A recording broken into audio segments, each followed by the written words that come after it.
في رسالة لعوض القرني.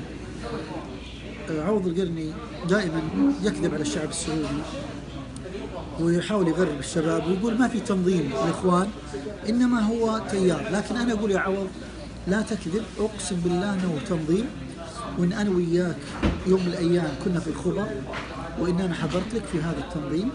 وكان من الأسماء إذا كنت يعني تبي أذكرك اللي موجودين معنا بالخبر، موجود العرفج، موجود العمودي، موجود العثمان، موجودين دكتور سعيد، الدكتور القحطاني، كل هذول كانوا موجودين في اللقاء. فلا تكذب وتقول ما في تنظيم، لا في تنظيم ولكن يجب عليك التوبة.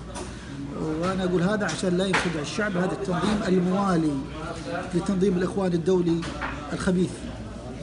وبعدين أنا عندي شهود، الناس اللي عاشوا معي في التنظيم وأنا كنت مسؤول عنهم موجودين ونقدر نجرهم في أي لحظة يشهدون.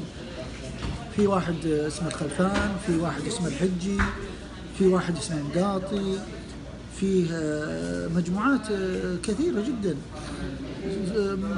يشهدون بذلك. فإياك أن تخرج مرة ثانية وتقول ما في تنظيم وتكذب. الأدلة والشواهد عندي، وأقسم بالله العظيم أنه في تنظيم، وأن أنا وياكم من أيام كنا بالخبر وذكرت أسماء يعرفون هذا الشيء. فعيب عليك، خلاص انتهى الوضع. التنظيم الإخواني والسروري انتهى في السعودية بإذن الله عز وجل.